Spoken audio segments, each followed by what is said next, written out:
నమస్తే, welcome to our channel. నేను సౌజన్య. జగన్మోహన్ రెడ్డి ప్రత్యేక ఫ్లైట్లో గన్నవరం ఎయిర్పోర్ట్ నుంచి స్టార్ట్ అయ్యి లండన్ చేరుకున్నారు అంటారు. కానీ లండన్ కాకుండా ఆయన వేరే చోట ల్యాండ్ అవ్వాల్సి వచ్చింది, ల్యాండ్ అయ్యారని కూడా తెలుస్తుంది.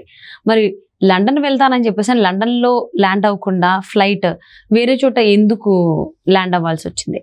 మరి అంశానికి సంబంధించి మనతో మాట్లాడడానికి, వారి విశ్లేషణ మనతో పంచుకోవడానికి ఈరోజు మనతో పాటు ఉన్నారు సీనియర్ పొలిటికల్ అనలిస్ట్ ఆడిసిమిల్లి శ్రీనివాసరావు గారు ఉన్నారు. వారితో మాట్లాడదాం.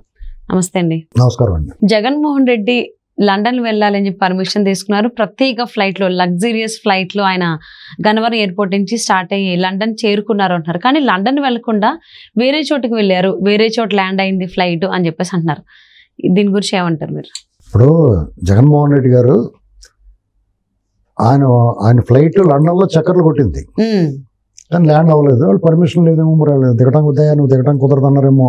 ఇతని చరిత్ర ఇవన్నీ తెలుసుకుని అయి ఉండొచ్చు. మనకే బ్రిటిష్ వాళ్ళకి మనకి అవినాభావం సంబంధం కదా. ఎందుకంటే మన దేశాన్ని అనేక సంవత్సరాలు పరిపాలించారు. ఇదేటా మాకన్నా దారుణంగా పరిపాలిస్తున్నావు బాబు నువ్వు అని చెప్పని దిగనే వద్దు అనుకున్నారేమో. సరదాగా మాట్లాడుకుంటే సటరికల్గా ఇలా ఉంటుంది. లేదంటే వాతావరణం అనుకూలించక అయి ఉండొచ్చు, లేదా టెక్నికల్గా కూడా కొన్ని ప్రాబ్లమ్స్ వచ్చి ఉండొచ్చు. అయితే ఆయన మాత్రం ఆమ్స్టర్డామ్లో చాలా సేఫ్గా ల్యాండ్ అయ్యాడు. అసలు ఇంత విచిత్రమైన పరిస్థితి, అందరి కాన్సన్ట్రేషన్ అమెరికా లండన్ పోతున్నాడంటే పోతే పోనీలే అనుకోవాలి, ఎవడన్నాను వెకేషన్స్కి వెళ్ళాడు అనుకోవాలి. కానీ చాలా రకరకాల రూమర్స్ వచ్చినాయి. ఇతను మళ్ళీ రాడేమో, వెళ్ళిపోతున్నాడు, పారిపోతున్నాడు, ఇలాంటివన్నీ పారిపోయే అవసరం ఏముంటుంది అని అనిపిస్తుంది. కానీ కొన్ని వాతావరణం ఇక్కడ రేపు ఎలక్షన్లో ఓడిపోతున్నాం అని చెప్పేసి రాకుండా ఉండిపోతాడా, వస్తే కేసుల్లో ఉండిపోవాలి, ఇలాంటివన్నీ ఆలోచిస్తాడేమో అనుమానాలు వస్తాడు. చెల్లె స్వయంగా చెప్తుంది. అన్నింటికన్నా మించి పేదలకి పెత్తందారులకి పోటీ అని చెప్పి ప్రత్యేక విమానంలో 12 లక్షలు అంట గంటకి, 15 లక్షలు కూడా 12 లక్షల గంటకి.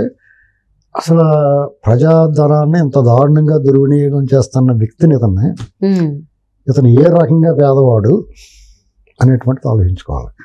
మాటలకి చేతలకి పొంతం లేకుండా, ముఖంలో మాట్లాడిన దానికి మనసులో ఉన్నదానికి సంబంధం లేకుండా, ఇతను బయట కనిపించేదానికి చేసి పనులకి సంబంధం లేకుండా వ్యవహరిస్తున్నాడు. అతను పరిచయం చేసేటప్పుడు అందరినీ కూడా వేల కోట్లు ఉన్న వాళ్ళు కూడా అంతంత మాత్రమే అని చెప్పి కూడా చాలా విచిత్రంగానే. ఇది వాళ్ళు ఆలోచించుకోవాలి. అభిమానులు, జగన్ ఫ్యాన్స్ అని చెప్పుకునే వాళ్ళు, జగన్ ప్రేమికులు ఆలోచించుకోవాలి. ఎందుకంటే మీరు అభిమానించే వ్యక్తిని బట్టి మిమ్మల్ని కూడా అంచనా వేస్తారు, అంటే మీ మనస్తత్వాన్ని కూడా అంచనా వేస్తారు. సపోజు సినిమా యాక్టర్లు అనుకోండి, అది వేరే కథ. కానీ ఇది రాష్ట్రానికి సంబంధించి రాష్ట్ర ప్రజలమే ప్రభావం ఉంటుంది. పాలకుడు, రాజకీయ నాయకులు అభిమానులుగా ఉండేవాళ్ళు ఆలోచించుకోవాలి. ఇప్పుడు జగన్మోహన్ రెడ్డి మళ్ళీ రావాలి, లేదా అతనే వస్తాడో అని చెప్తున్న వాళ్ళు కూడా జనం రేపు నుంచి పురుగుల్లా చూస్తారు. ఎందుకంటే నీ కోడి అదేం కోరికరా బాబు, రాష్ట్రం సర్వనాశనం చేసిన వాడిని, ఇలాంటి అరాచకవాదిని, దొంగతనాలు అన్నీ చేసిన వాడిని నువ్వు ఎలాగా రమ్మని కోరుకుంటున్నావు, నీ బుద్ధి ఏంటి ఇలా తయారయ్యని అంటారు. ఇప్పుడు బోలలో కూడా పొరబోకి తిరిగి కూడా ఆడ జతటకరా పాడైపోతామని చెప్తారు కదా. ఆడపిల్లలను కూడా చెప్తారు కదా, ఆ అమ్మాయి గాలి తిరుగులు తిరుగుతుంది, వాళ్ళతో స్నేహం చేయక అది ఇదని చెప్తారు. ఆడపిల్లలను కూడా అమ్మాయి పిల్లలు పొరంబోకి అది వాడితో తిరక్కరా అని చెప్తారు. అలాగే రాజకీయ నాయకుల్లో కూడా ఇలాంటి అరాచకవాదుల్ని, దోపిడీదారుల్ని, అవినీతి పరుల్ని, భవిష్యత్తు లేకుండా చేసేసిన వాళ్ళని, అభిమానించిన వాళ్ళని ఏంట్రా నువ్వు ఇలా తిరుగుతున్నావు, ఇలా చేస్తున్నావు అని చెప్పి రేపు నుంచి విమర్శించి తిట్టి రోజులు వస్తాయి. ఏమైనా లండన్ వెళ్ళాడు, వాళ్ళ చెల్లి ఏమంటుంది, మళ్ళీ వస్తాడు రాడు అని చెప్తుంది. ఇది కొత్త వివాదం మొదలైంది. అందరిలో ఉత్సాహం, ఆసక్తి పెరిగింది. అతను వచ్చిన తర్వాత అమ్మాయి వచ్చాడో బాగునుకుంటారు, లేకపోతే వచ్చేదాకా కూడా రాడేమో, ఇంకా అక్కడే ఉండిపోతాడో, వీళ్ళే డబ్బు పంపేస్తారు, అక్కడి నుంచి దొబ్బేసిన డబ్బులన్నీ ఆల్రెడీ కొంత చేర్చేసారు, అక్కడ కంటైనర్లు వెళ్ళిపోయింది అని రకరకాల రూమర్లు వచ్చేస్తున్నాయి. పుచ్చిందంటే పురుగట్టేసిందంటారు. నిజంగా అది ఉన్నా లేకపోయినా కూడా కథనాలు వచ్చేస్తాయి. కానీ ఇతని విషయంలో ఆ కథనాలు నిజమే అవుతాయి. ఇప్పుడు షర్మిల గారికి అతనికి విభేదాలు ఉన్నాయి అని ఒక పత్రిక రాసింది ఒకప్పుడు. ఏమీ లేదు, నువ్వు ఇంట్లోకి వెళ్ళి చూసేవా, తలుపు మంచం కింద దాక్కుని చూసేవా అన్నారు. అది నిజమైంది కదా. షర్మిల పార్టీ పెడుతుంది అన్నారు, నువ్వు చూసేవా అన్నారు, పెట్టింది కదా. తెలంగాణ క్లోజ్ చేసి ఆంధ్రాకి వెళ్తుంది, కాంగ్రెస్లో చేరిపోద్ది అన్నారు, నువ్వు చెప్తావులే అన్నారు. తర్వాత ఆంధ్ర వచ్చింది కదా, పెట్టింది కదా. తర్వాత జగన్మోహన్ రెడ్డి వాళ్ళ చెల్లి సునీతకి ఇద్దరు కలిసి చెరుకో పక్కన పిక్కు తిని హెరుగుతున్నాయి. వాళ్ళ బాబాయ్ మర్డర్ కేసు విషయంలో కానీ మొత్తం ఇంటి గుట్టు లంకకి చేయటం అంటారు. ఇంటి గుట్టు బయట పెట్టేశారు కదా. అతనితో మనందరం 5 సంవత్సరాలు మాట్లాడింది, వీళ్ళు 6 నెలలు మాట్లాడి అతను బొమ్మ బయట వేసేసారు. కదండి. కాబట్టి వాళ్ళు చెప్తున్నారంటే అంత కొంత నమ్ముతారు. ఇతను మళ్ళీ రాడు అన్ని సర్దుకుంటున్నాడు, పాస్పోర్ట్లు గేట్లు అన్నీ రెడీ చేశారు. కాదులే అన్నారు. అలాగే అతను ఊరు వెళ్తానికి పర్మిషన్ అడిగాడు. పర్మిషన్ అడిగి వెళ్తాడు. ఆ పర్మిషన్ ఇచ్చి వాళ్ళకి ఉండాలి. ఇంత తీవ్రమైన నేరాల్లో నిందితుడిగా ఉన్నాడో, అతను 10 ఏళ్ళ నుంచి బెయిల్ మీద ఉన్నాడో, ఇతను వెళ్తే మళ్ళీ వస్తాడో రాడో అని అనుమానం వాళ్ళకి ఉండాలి. సిబిఐ వ్యతిరేకించినా కానీ కోర్టు పర్మిషన్ ఇచ్చింది. మరి రాకపోతే ఆ కోర్టు జడ్జి గారిని అడగాలి తీసుకురమ్మని. అంతే, ఇంకంతకన్నా చేసేది ఏం లేదు. అంటే అసలు వెళ్తాను అని చెప్పి కోర్టు దగ్గర పర్మిషన్ తీసుకుందేమో లండన్. సో మరి ఇక్కడ ఫ్లైట్ దిగడానికి పర్మిషన్స్ లేవు అని అంటే ఎంతవరకు కోర్టు ఆదేశాలు గట్టా బేఖాతరు చేయడంలో నెంబర్ 1 అతను. ఎవరిని పట్టించుకో, జడ్జిని తిట్టిన కేసుల్లోనే ఎవడేం పీకలేకపోయాడు. వాళ్ళ తాలూకు మనుషులు జడ్జిని తిట్టేసి వాడి మీద వారెంట్ ఉంటే, సిబిఐ వారెంట్ ఉంటే కూడా ఇంటర్నేషనల్గానే వాడు కూడా ఇండియా వచ్చి వెళ్ళిపోయాడు సేఫ్గా. చెప్పినా కానీ పట్టించుకోలేదు. పైగా ఇతను జడ్జిని తిట్టిన కేసుల్లో కానీ లేకపోతే వీళ్ళు కేసు ఎట్టి జడ్జిలు వాళ్ళు అరెస్ట్ చేయడం బాబు కూడా పట్టించుకోలేదు. ఇతను కోర్టు ఆదేశాలు బేఖాతరు, వాళ్ళకే సిగ్గు లేకుండా పర్మిషన్లు ఇస్తారు కానీ అందరూ సిబిఐ వాళ్ళు అదిని ఇతను ఎవరినే బేకాదు లెక్క చేయడండి. పట్టుకుంటే పట్టుకోమని ఎరుసూపులు చూస్తాడు, అరెస్ట్ చేసుకుంటే చేసుకోండి అన్నట్టు చూస్తాడు. ఎరుసూపులు చేసుకోండి ఏం చేస్తారు? అతను అన్నట్టు బరిదెగించేసి ఉన్నాడు.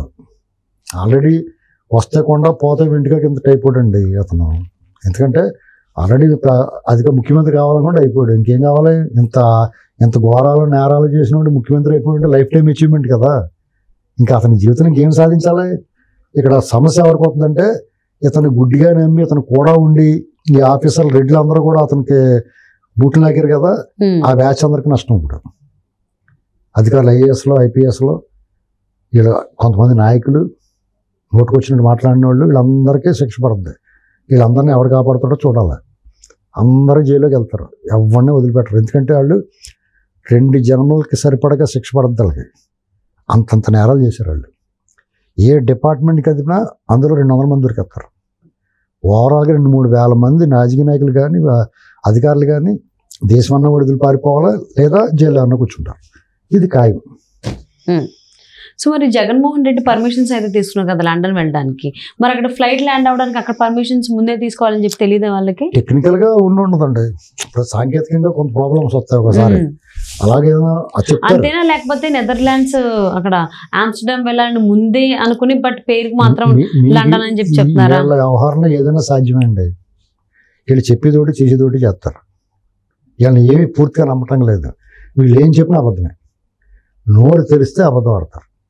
ఒకసారి నిజం చెప్పారనుకోండి, వీళ్ళు నిజం కూడా ఆశ్చర్యపోద్ది. ఇదేటో నిజం చెప్తున్నాడు ఏంటి అనుకుంటుంది. నిజానికి ఏమన్నా మాటలు గట్ట వస్తే మనసుంటే అలా అనుకుంటుంది నిజం. అలాంటి బ్యాచ్ వీళ్ళు. సో మరి జగన్మోహన్ రెడ్డి అయితే లండన్ వెళ్తాను అని పర్మిషన్ తీసుకున్నారు, బట్ లండన్ వెళ్ళకుండా ఆమ్స్టర్డామ్ వెళ్ళారు అంటున్నారా? ఎందుకనేది రీజన్ ఆయనే చెప్పాలి వచ్చాక. సో చూద్దామండి. నోటోరియస్ క్రిమినల్స్ అండి వీళ్ళు, కరడుగట్టిన నేరస్తులు వీళ్ళు.